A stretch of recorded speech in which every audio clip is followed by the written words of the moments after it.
صليت بكل الأنبياء يا من في قلبك رحمة للناس يا من ألفت قلوبا بالإسلام يا حبيبي يا شافعي يا رسول الله. A'udzubillahiminasyaitonirrajim. Bismillahirrahmanirrahim. Alhamdulillahirabbil alamin. Wassalatu wassalamu ala asrafil anbiya'i wa mursalin wa ala alihi wasahbihi ajmain. Assalamualaikum warahmatullahi wabarakatuh. Hari ini saya ingin memperjelaskan sedikit sebanyak tentang malam-malam hari Nisfu Sya'ban. Nisfu Sya'ban adalah peristiwa hari ke-15 dalam bulan Sya'ban tahun Hijrah. Pengertian Nisfu Sya'ban dalam bahasa Arab bererti setengah. Nisfu Sya'ban bererti setengah bulan Sya'ban. Malam Nisfu Sya'ban adalah malam ke-15 Sya'ban, iaitu siangnya 14 hari bulan Sya'ban. Malam Nisfu Sya'ban adalah merupakan malam yang penuh berkat dan rahmat selepas malam Lailatul Qadar. Sayyidatina Aisyah radhiyallahu anhu meriwayatkan bahawa Nabi Muhammad sallallahu alaihi wasallam tidak tidur pada malam itu sebagaimana yang tersebut dalam sebuah hadis yang diriwayatkan oleh Imam Al-Baihaqi radhiyallahu anhu. Rasulullah sallallahu alaihi wasallam telah bangun pada malam iaitu Nisfu Sya'ban dan bersembahyang dengan sungguh lama sujudnya sehingga aku fikir beliau telah wafat. Apabila aku melihat demikian, aku mencuit ibu jari kaki baginda sallallahu alaihi wasallam dan bergerak. Kemudian aku kembali dan aku dengar baginda Rasulullah sallallahu alaihi wasallam berkata dalam sujudnya, "Ya Allah, aku pohonkan kemaafanmu daripada apa yang akan diturunkan, dan aku pohonkan keredaanmu daripada kemungkaranmu, dan aku berlindung kepadamu daripadamu. Aku tidak dapat menghitung pujian terhadapmu seperti kamu memuji dirimu sendiri." Setelah baginda Rasulullah SAW selesai bersembahyang, baginda berkata kepada Sayyidatina Aisyah radhiyallahu anha, "Malam ini adalah malam Nisfu Sya'ban. Sesungguhnya Allah Azza wa Jalla telah datang kepada hambanya pada malam Nisfu Sya'ban dan memberi keampunan kepada mereka yang beristighfar, memberi rahmat ke atas mereka yang memberi rahmat, membuat amal makruf dan nahi mungkar, dan melambatkan rahmat dan keampunan terhadap orang-orang yang mendengki." Hari malam Nisfu Sya'ban adalah bermula sebaik sahaja waktu maghrib, iaitu waktu senja 15 Sya'ban bermula pada 14 hari bulan Sya'ban sebaik sahaja masuk waktu solat maghrib. Nabi Muhammad sallallahu alaihi wasallam menggalakkan umatnya untuk bangun malam dan berjaga serta beriktikaf sepanjang malam kerana tidak mahu amalan diangkat dalam keadaan tidur atau lalai. Atta Ibnu Yasar berkata, apabila tiba malam Nisfu Sya'ban, malaikat maut menulis nama orang yang akan meninggal dunia pada bulan Sya'ban tersebut sehingga bulan Sya'ban berikutnya.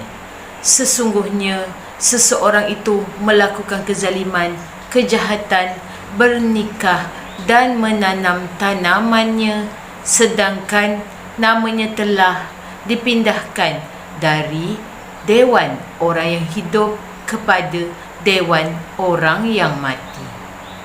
Tidak ada suatu malam selepas malam Lailatul Qadar yang lebih mulia daripada malam nisfu Sya'ban. Ibnu Abbas radhiyallahu an berkata, sesungguhnya Allah akan memutuskan semua qada hamba-Nya pada malam nisfu Sya'ban dan menyerahkannya kepada pemilik-pemiliknya pada malam Lailatul Qadar. Hadirin sekalian, seterusnya berkaitan malam nisfu Sya'ban dan penyatuan ummah. Bulan Sya'ban adalah satu bulan yang dipenuhi dengan beberapa kelebihan seperti yang dinyatakan di dalam beberapa hadis sahih. Amalan kita diangkat dan dipersembahkan kepada Allah Subhanahu wa taala di dalam bulan Sya'ban. Ini berdasarkan hadis Rasulullah sallallahu alaihi wasallam. Usamah bin Zaid berkata kepada Rasulullah sallallahu alaihi wasallam, "Wahai Rasulullah, aku tidak pernah melihat Tuan banyak berpuasa dalam sebulan seperti Tuan berpuasa di bulan Sya'ban."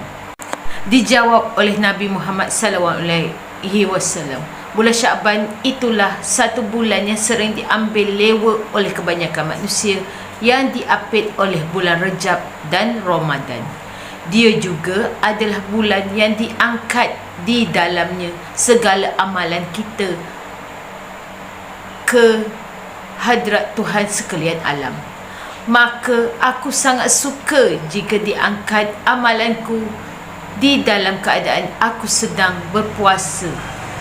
Seorang sahabat Nabi Rasul sallallahu alaihi wasallam bernama Ulbah bin Zaid bin Haritha, tatkala tidak mempunyai apa-apa untuk disedekahkan kerana terlalu miskin, tatkala Nabi Muhammad sallallahu alaihi wasallam menggalakkan para sahabat beriktikafkan harta semampu yang ada, beliau mengatakan, "Aku hanya mampu bersedekah dengan maruahku."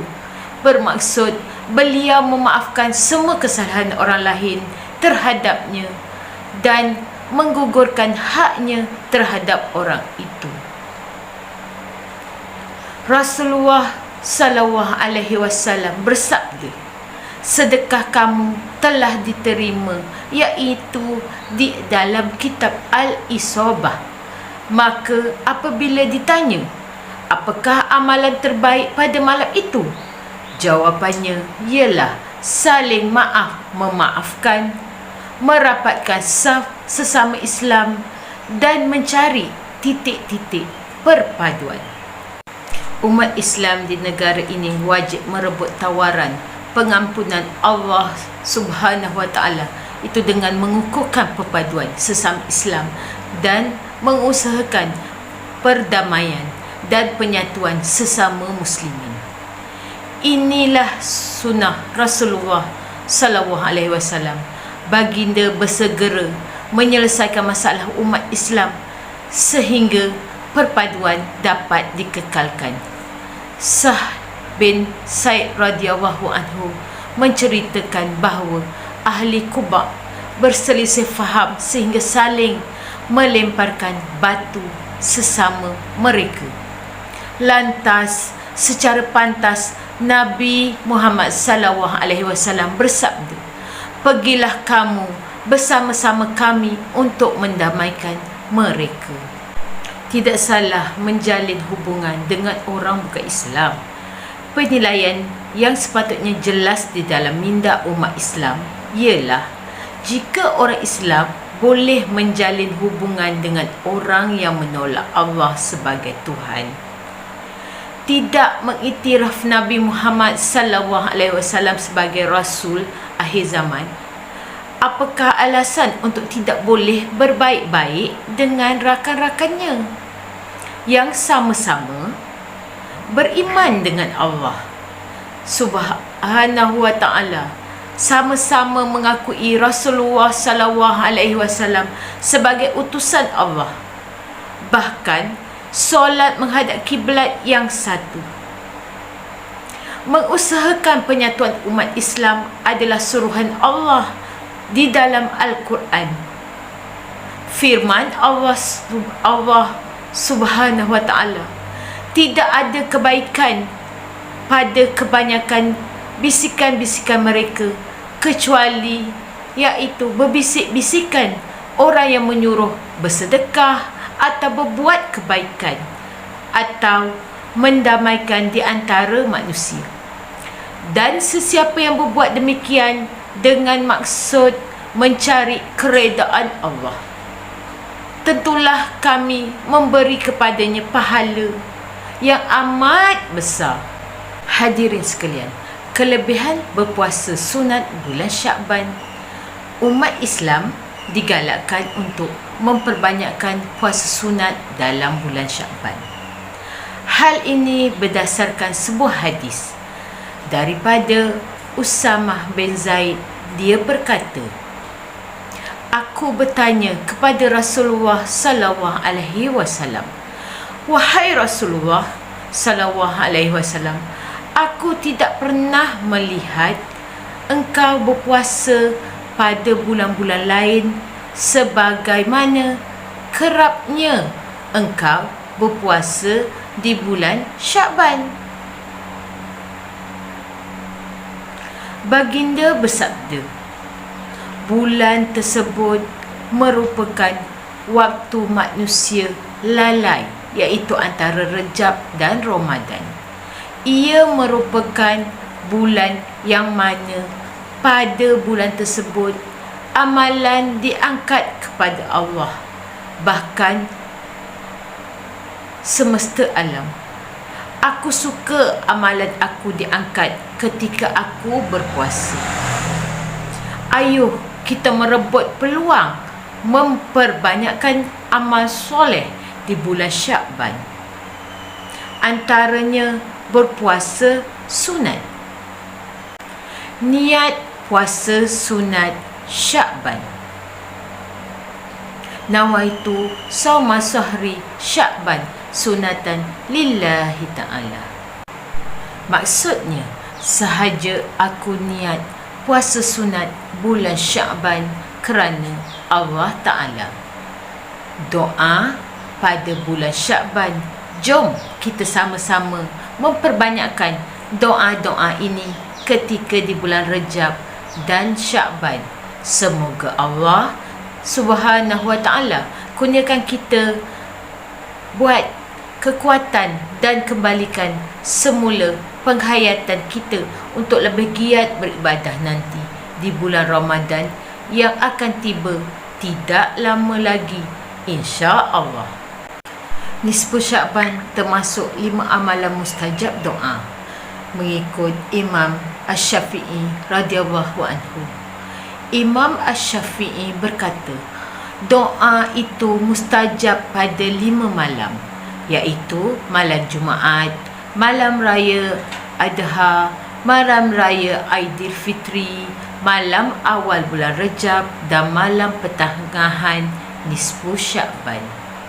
Antara doa-doa yang boleh diamalkan ialah Allahumma barik lana fi Rajabi wa Syakban wa barik lana wa ballaghna Ramadan.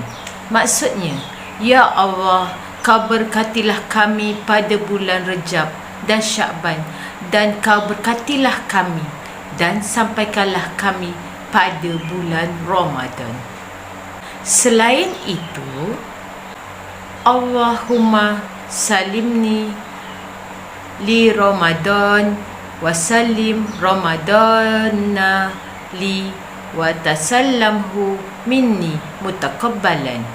Maksudnya, ya Allah, sejahterakanlah aku sehingga datangnya Ramadan.